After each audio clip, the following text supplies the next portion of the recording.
Hola alumnos, hoy vamos a ver la tercera clase del curso de Introducción Teórica a la Psicología Gestáltica. En esta clase vamos a hablar de distintos temas que ya hacen específicamente al cuerpo teórico de la psicología gestáltica. Por lo tanto, el primer punto que vamos a tratar es el rol del cuerpo físico, en la concepción holística, que es la concepción de la psicología gestáltica. Para la psicología gestáltica, entonces, como es una concepción holística, no vamos a tener una separación entre el cuerpo y la mente. Vamos a tener que el cuerpo físico es una expresión más del mismo organismo, todo lo que ocurre en el cuerpo, igual que la mente. Más allá de todo lo que nos han enseñado desde la tradición judeocristiana, que el cuerpo era nada más como un envase y que el espíritu era, en esa mirada, ¿no? Era el verdadero ser, y que trasciende al cuerpo y toda esa historia. Por lo que sabemos hasta ahora, si separamos realmente, si pudiéramos separar la mente del cuerpo, estaríamos hablando de una persona muerta, no de una persona viva. Las personas vivas son procesos holísticos, integrados, donde no se puede separar una cosa de la otra. Esto nos hace necesario identificarnos con el cuerpo, adquiriendo la conciencia de que realmente soy mi cuerpo, que realmente sos tu cuerpo, y que no podemos ser sin este cuerpo. Aun si fuera que nuestra alma sobrevive, ese alma no soy yo. Es un alma que está siendo sin yo, fuera del cuerpo, o soy yo, Alejandro Romano, si está en el cuerpo viviente. Esto tiene una importancia muy grande porque vamos a ver que en la mirada gestáltica todo lo que ocurre en el cuerpo es leído simbólicamente y también es utilizable. Bien, el otro punto que yo les quería hablar hoy es acerca del yo, del ego. Para la mirada gestáltica, el yo es una función, o sea, no es una estructura como lo había planteado el psicoanálisis. Para Freud, el yo era una estructura donde había distintas partes, partes conscientes, partes inconscientes. En la mirada gestáltica, el yo es una función. ¿Esto qué significa? Significa que puede no haber yo. En la persona viva puede estar sin yo y puede estar con yo.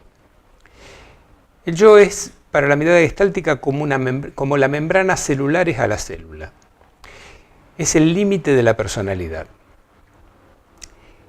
Es el modo donde se afrontan las necesidades y donde se afronta el ambiente. Es el límite de contacto que se manifiesta en acciones. Cuando estamos en contacto con nuestras necesidades o con el ambiente, hay un yo. Cuando no estamos en contacto, ya sea que no estamos en contacto con nosotros mismos o no estamos en contacto con el ambiente, no hay yo. O sea, cuando estamos durmiendo, no hay yo. Cuando estamos despiertos, en vigilia y en contacto, entonces hay yo. El yo tiene dos modos. El modo consciente o voluntario y el modo automático. El modo consciente es el que tiene un propósito pensado y las acciones que se desarrollan son adecuadas con el objetivo. El modo automático es el modo del hábito.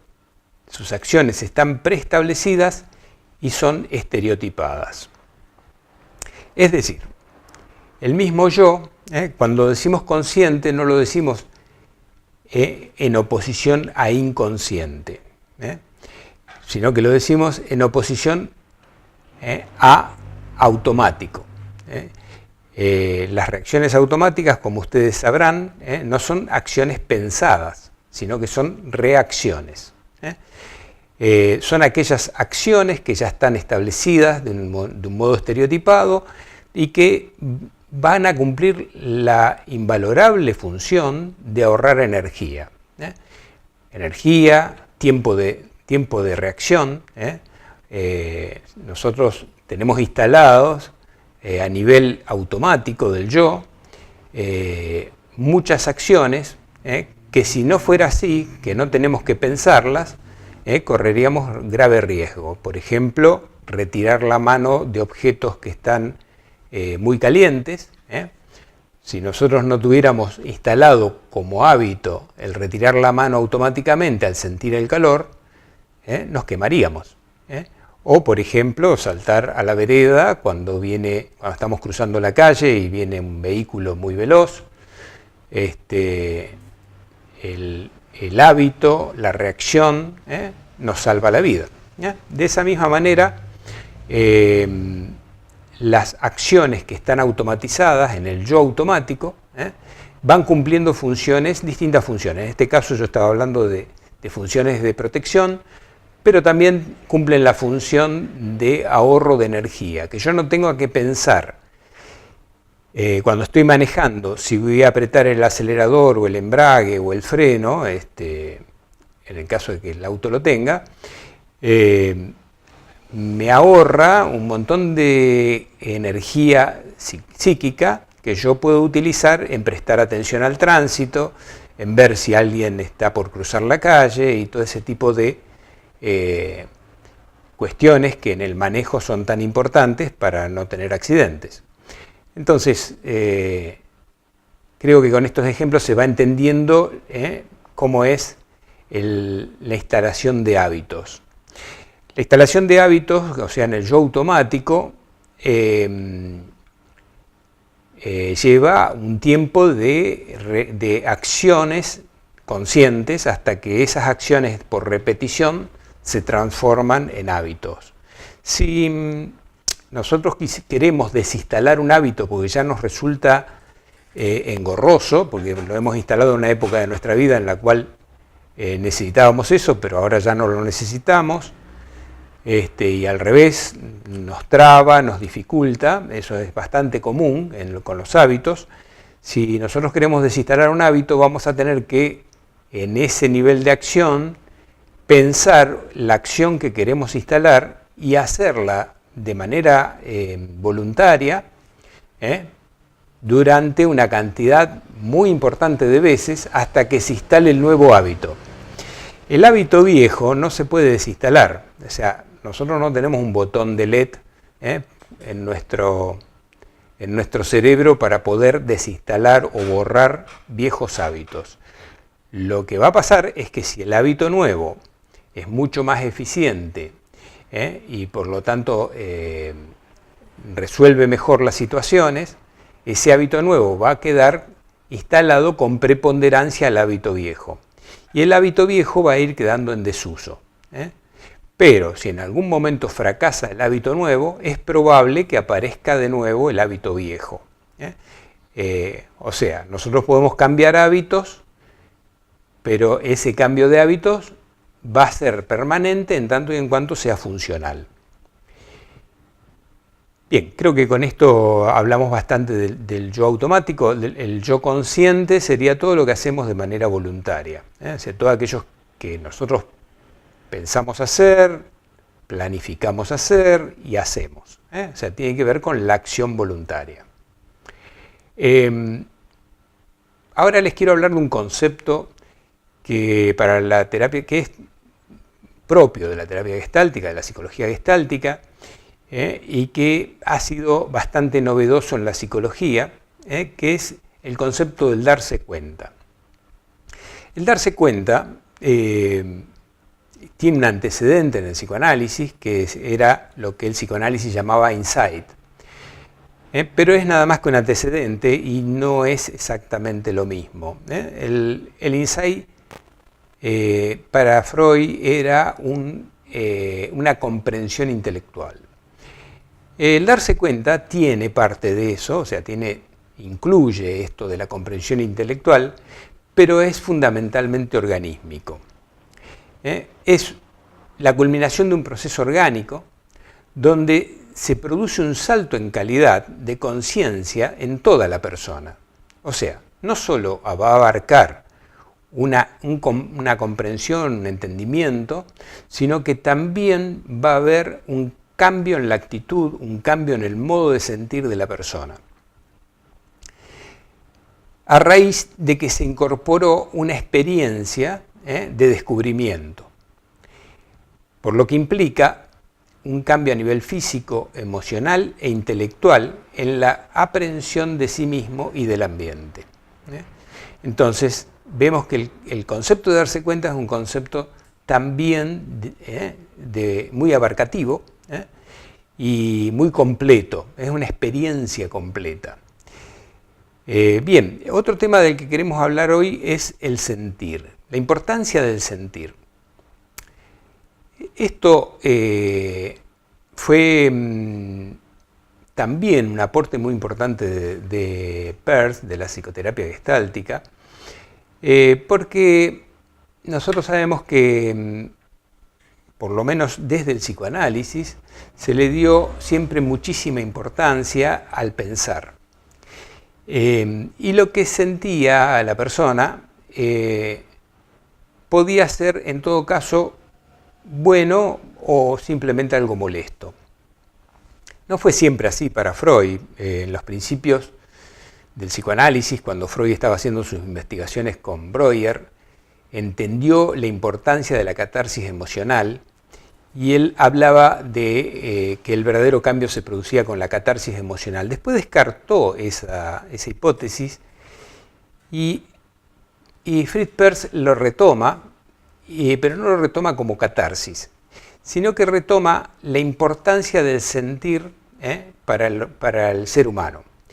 Y donde dice que el sentir es más abarcativo y muchas veces más importante, funcionando como una percepción importante de la realidad, del medio ambiente y de sí mismo, que le permite al ser humano elaborar acciones, producir acciones y respuestas mucho más asertivas que cuando la persona no tiene en cuenta lo que siente. O sea, básicamente el organismo humano vamos a ver que tiene 3 herramientas para operar en sí mismo y en el medio ambiente, que son el pensar, el sentir y el hacer o el actuar.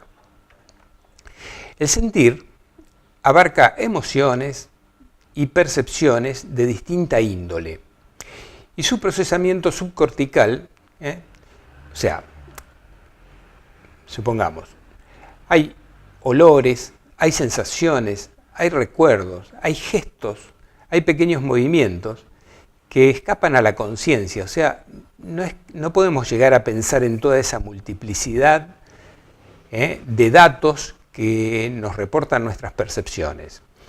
Sin embargo, ese cúmulo de datos a nosotros nos genera un modo de sentir. O sea, a todos les habrá pasado, nos ha pasado alguna vez, que ingresamos en un ambiente y decimos, este ambiente se corta con cuchillo. Hay tensión en el ambiente. Y efectivamente, las personas que estaban en ese ambiente estaban tensionadas, pero uno no lo sabía de antemano, cuando entró, lo percibió. O sea, por lo tanto, los datos que nos da lo que sentimos, nos permite muchas veces actuar y protegernos de una manera mucho más completa, mucho más acabada, que si solamente nos atuviéramos a lo que pensamos o a lo que vamos a hacer. Entonces, este tema del sentir pasa a ser muy importante y es muy rescatado en el abordaje psicológico de la psicología gestáltica. Otro tema que es muy importante desde la mirada gestáltica, otro aspecto del ser humano, son las emociones. Las emociones tienen una gran importancia en los procesos de satisfacción del organismo. La emoción es la fuerza básica que energiza toda nuestra acción. ¿Qué quiero decir con esto? La emoción es la que permite la movilización de la energía en el organismo. Por lo tanto, sin emoción nosotros no podríamos disponer de la energía necesaria para la movilización motriz. Las emociones son el lenguaje mismo del organismo. La excitación se transforma en emociones específicas y a su vez las emociones son transformadas en acciones sensoriales y motoras. Esto es una cita de Fritz Perls, textual, y de aquí podemos entender cómo Fritz veía la relación dialéctica entre la acción y la emoción. El sistema emocional, que la neurología ubica en la amígdala, es entonces el responsable de conectar los pensamientos con la disponibilidad de energía para las acciones, que permiten satisfacer las necesidades. O sea, si no nos podemos emocionar, nuestra acción, que puede ser movilizada en gran manera, en gran medida por el pensamiento, va a ser una acción más lentificada, menos eficiente y con menos energía. Cuando nos emocionamos, nuestra acción va a estar muy llena de energía, con mucha energía, o sea, con mucha disponibilidad energética, y vamos a poder ser eficaces con la acción. Esto es muy fácil de entender. Basta ver la diferencia entre la acción enérgica que ponemos cuando estamos enojados, por ejemplo, o cuando estamos muy contentos, o cuando hay una emoción importante que nos embarga, y el tipo de acción que hacemos cuando nos resulta indiferente lo que vamos a hacer. Con eso, refiriéndonos a ese tipo de recuerdos, que ustedes tendrán tantos como yo, como cualquiera, podemos darnos cuenta de cómo la emoción genera más disponibilidad de energía. Hasta el punto de que la ausencia de emociones también muchas veces se condice con una ausencia de capacidad de acción. Esto lo vemos a veces en situaciones específicas cuando la gente está, cuando alguien ha ingerido alguna sustancia que le da ese tipo de paz artificial que generan las sustancias químicas, las drogas, y de repente todo le da igual. La famosa expresión que nosotros hemos escuchado tantas veces, a veces en la gente que consume marihuana, que dice no me importa, y el no me importa es continuo, y todo me da igual. No importa lo que pase, lo que deje de pasar, lo que me digas, lo que no me digas, a mí no me mueve nada. Y eso sería porque la droga, la marihuana, tiene un gran poder de aplacamiento de lo que sentimos, de las emociones. Bien. ¿Qué tiene que ver la expresión de las emociones? Porque una cosa, lo que yo les decía era la función de la emoción, pero para nosotros la emoción no solamente es energía que transformamos en acción. También es muy importante poder expresarla. Por lo tanto, vamos a ver que las emociones, cuando las podemos expresar, sentimos que somos más auténticos, sentimos que estamos más completos, más íntegros y que podemos cerrar situaciones que se han abierto. O sea, en términos gestálticos decimos que cada necesidad es una gestalt abierta y cada vez que esa necesidad se satisface, cada necesidad que se satisface es una gestalt que se cierra. Entonces vamos a poder decir que cuando expresamos una emoción, como expresarla es una necesidad, al expresarla sentimos que cerramos una gestalt. Cuando elegimos no expresarnos, por lo que sea, porque sentimos que no es oportuno, por ejemplo, de repente nos pasa algo cómico en una situación en la cual no es correcto reírse, como podría ser un velorio o una situación solemne, y entonces inhibimos la risa, nos empezamos a sentir incómodos, incompletos, y sabemos que estamos postergando algo. Entonces, apenas podemos, tenemos que hacer una expresión aunque sea simbólica, que nos permita volver a recuperar nuestra sensación de estabilidad, o sea, que nos permita equilibrarnos. Eso es porque la emoción pugna por ser expresada. Entonces, esto es un concepto muy importante porque si nosotros no tenemos en cuenta esto, nos vamos a encontrar con que tenemos un montón de situaciones sin cerrar y esas situaciones sin cerrar van a estar consumiendo energía.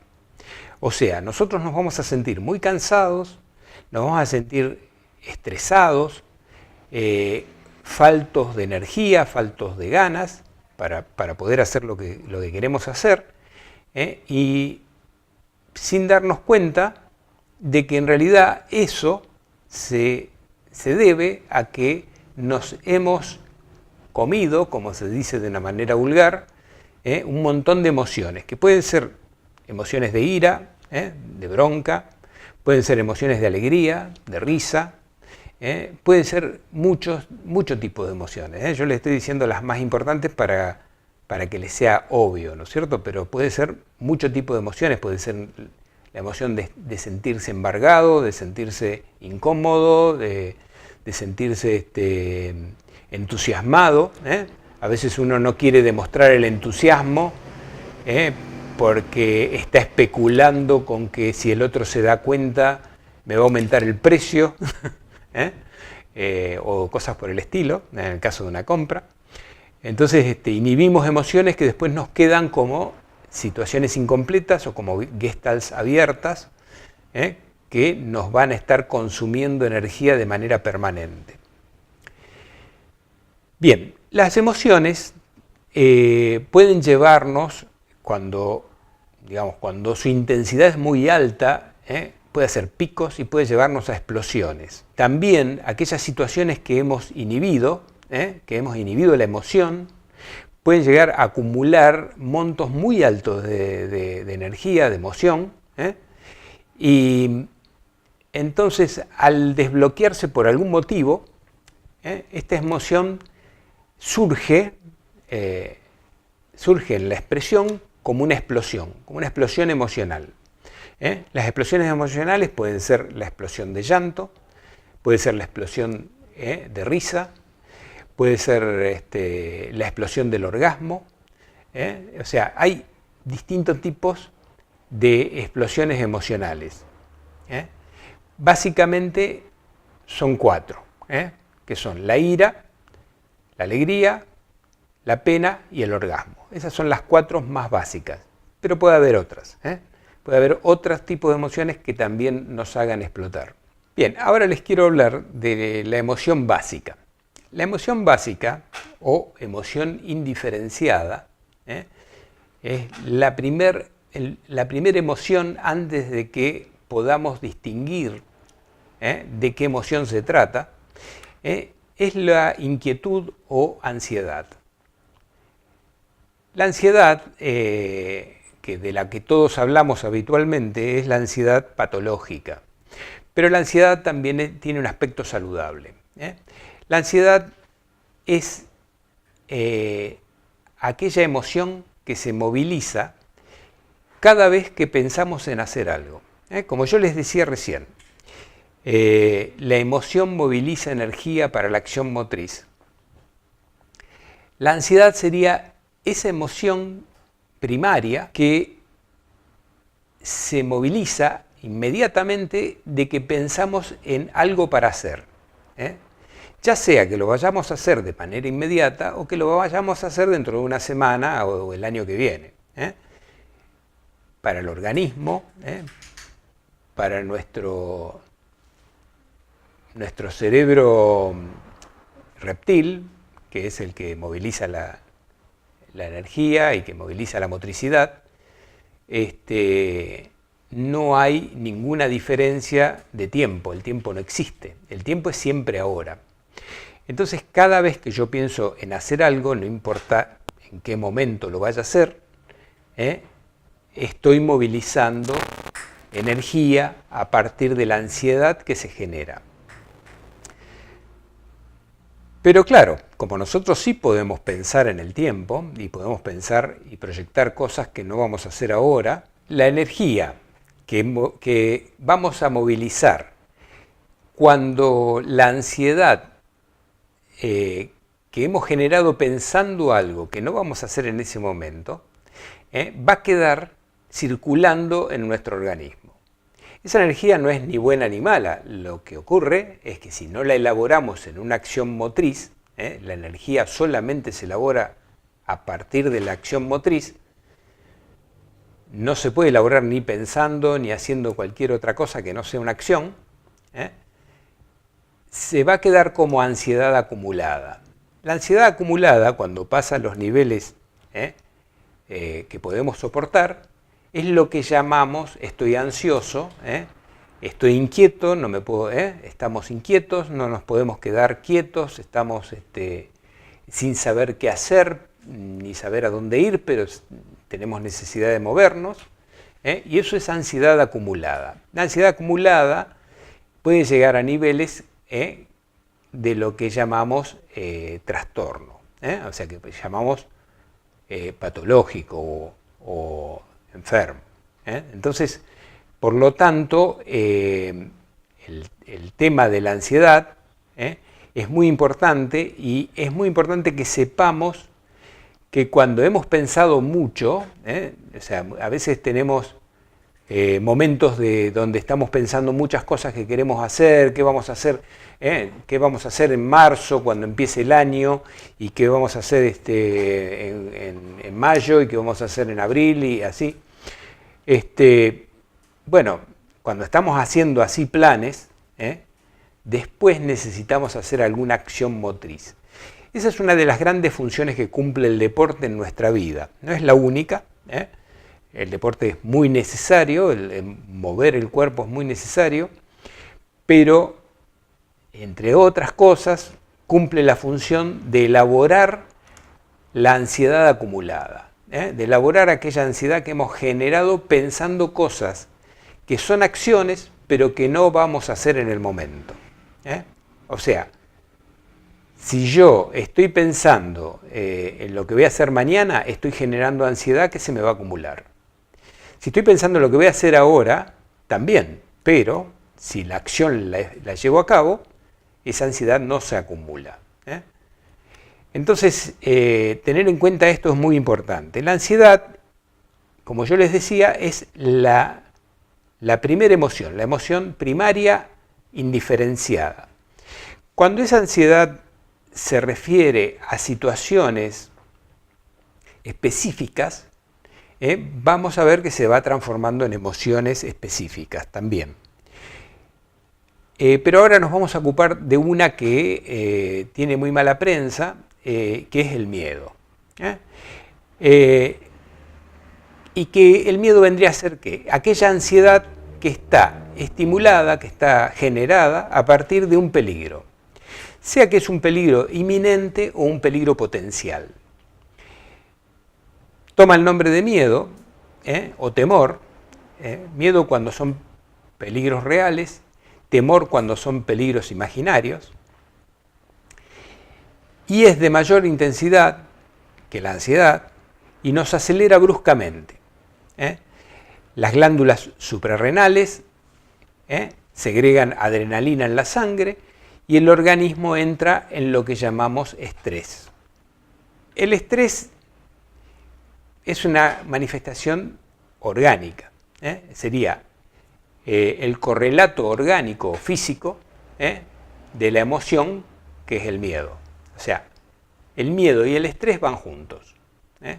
Y son lo mismo llamado, ya sea desde la perspectiva psicológica o emocional, o desde la perspectiva del organismo físico. Es un estado saludable que permite al organismo enfrentar los peligros, sea huyendo o sea afrontando o atacando. ¿Cuáles son los correlatos físicos que produce el estrés? Son el aumento de la irrigación superficial, la irrigación sanguínea, el aumento de la actividad inmunológica, o sea, el sistema inmunológico se pone alerta, y un aumento de la capacidad de atención o de la alerta de la capacidad de atención. Es con estos tres signos, hay más, pero son los más notables, estos tres signos están hablando de que estamos estresados, pero estresados todavía es un estado saludable, o sea, estamos listos, alertas, preparados para una situación de peligro, ya sea para salir huyendo, ya sea para atacar o defendernos. Bien, ¿qué pasa cuando hablamos de que alguien está estresado de manera crónica? Cuando alguien está estresado de manera crónica porque no logra relajarse, todas estas funciones de las que yo estos correlatos de que yo les hablaba recién, se empiezan a alterar. O sea, cuando el estrés se vuelve crónico porque la persona pasa de una situación de alarma a otra, o está permanentemente en una situación de alarma, nos vamos a encontrar con que ya en vez de estrés, lo llamamos distrés. Distrés, que quiere decir una disfunción del sistema del estrés. O sea, el sistema del estrés es saludable, el distrés ya deja de ser saludable y pasa a ser un trastorno. Eso solo. Entonces nos vamos a encontrar con que la irrigación superficial baja, que nos ponemos pálidos, la actividad inmunológica disminuye, o sea que de repente se nos bajan las defensas y el estado de atención se vuelve lábil. Entonces por ahí estamos con sueño, cansados, sin capacidad para concentrarnos. O sea, si ustedes quieren saber si están distresados, creo que es muy sencillo, vean su capacidad de concentración, su capacidad de concentrar la atención y van a saber si están distresados o no. Bien, un grado más del estado del miedo, de la emoción del miedo, es la angustia.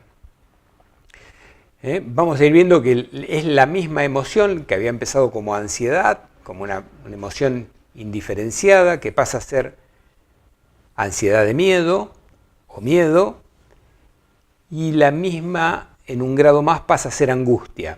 Pero la angustia, que es una ansiedad intensa, se presenta fundamentalmente frente a la incertidumbre, o sea, frente a lo que pueda llegar a suceder, frente al futuro. Algo malo puede pasar. Se manifiesta fundamentalmente como ahogo o presión en el pecho. La palabra angustia viene de una palabra latina que es la angostura, quiere decir angostamiento, y tiene que ver con esto de que se nos cierra el pecho o se nos cierra el tracto respiratorio. Y entonces sentimos como la garganta cerrada y que no nos pasa el aire. Eso es la angustia. Y la angustia es como un grado más sobre el miedo, pero siempre referido al futuro. Y después, ya como para decir el tope de esta misma emoción en un grado más alto, tenemos el ataque de pánico.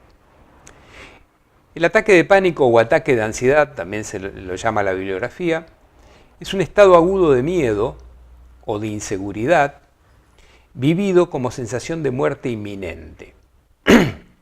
A veces es confundido con un ataque cardíaco, por la cantidad de angustia y el tipo de sensaciones. Hay aceleración del ritmo respiratorio, aceleración del ritmo cardíaco, sudoración, dolor de vientre y una angustia intensa que puede llevar al vómito, provocado siempre por peligros imaginarios o por estrés crónico o distrés.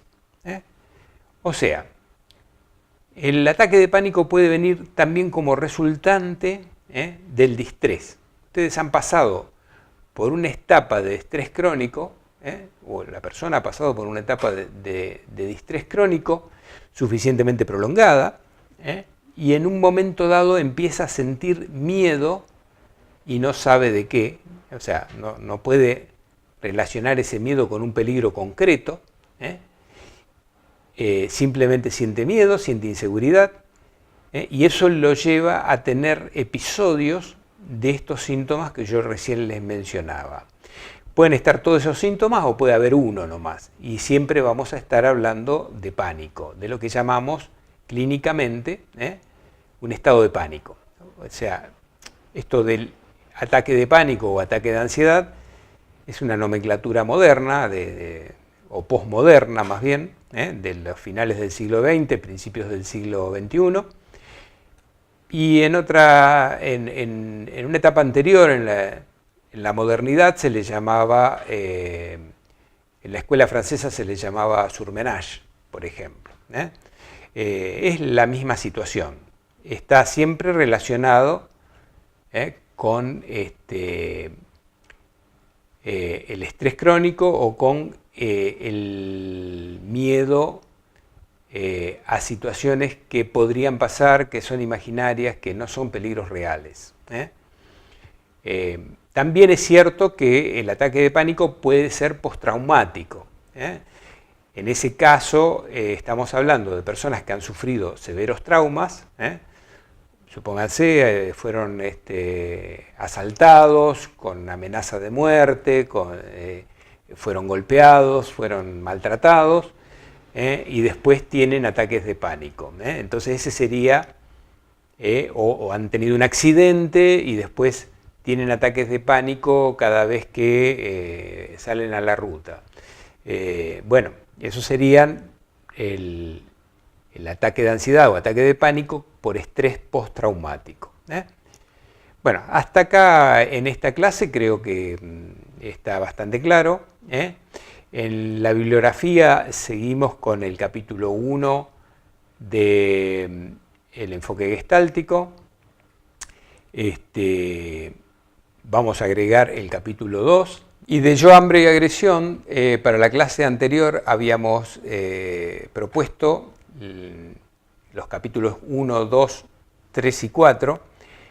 Y para esta clase vamos a ver hasta el capítulo, o sea, vamos a ver el 5, el 6 y el 7. O sea, hasta el capítulo 7 de la primera parte del libro Yo, hambre y agresión. Bueno, muchas gracias y hasta la próxima.